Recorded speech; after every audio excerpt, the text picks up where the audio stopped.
record a document in both Photoshop and a Jpeg format so that you can submit it to Schoology. Got a document open here. I've got work going on in it, so I'm going to go up here to my File menu in Photoshop.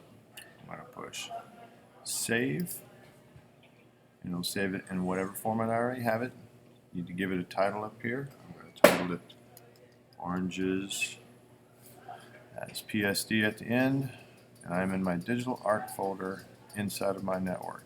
To ensure you're inside your network, make sure you hit the Mac Mini server. It'll say connecting, and I'm going to click on my name, which is John Grosvenor. You'll click on your own name. You're going to go to Documents. You can go to your class. Stamping coverage for Ms. McGuff, 5th and 6th period, 5th and 6th period. If you Once can you're help, please inside call of that 8810. Digital Art 1 folder, you know you're in the right place. And we're going to save that as a Photoshop file. And then we're Happy going to Hump Day. It'll ask you about compatibility. You always push OK for maximum compatibility. Now we're going to save this as file, and we're going to hit Save As this time because we are going to save this as a JPEG so we can submit it up to Schoology. So again, we're going to keep it as Oranges. You're still going to be in that digital art folder again in your server, under your name, under Documents, under your digital art folder that applies to the class you're in. Right down here in Format, we're going to change it though, and we're going to change it to JPEG because you need to change it to a JPEG so that we can serve it up to Schoology.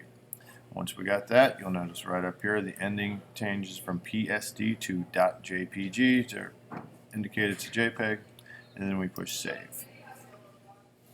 Again, you'll have some options for your JPEG options, nothing you really need to change there, and you're going to push OK. Now you have saved it as a JPEG. To upload it to Schoology, you will go to your Chrome browser, you will log into Schoology, and you will go to the actual course you are in. I'm going to use Digital Art 1, Period 1, go to the coursework, find the assignment. Assignments are indicated here by the little clipboard and pencil. Selections assessment. Oranges selection is where we're going. And right over here is where you would submit your file and then navigate to it on the hard drive. Again, by going in and locating the file by going to your Mac Mini, clicking on your name, clicking Documents, clicking the folder, and then finding the JPEG file. You will notice that the Oranges PSD is there as well. Make sure you select the JPEG to go up to Schoology, not the PSD. The PSD is the Photoshop document, that is your working document that you'll work in Photoshop, and the JPEG is the format that you will upload to Schoology.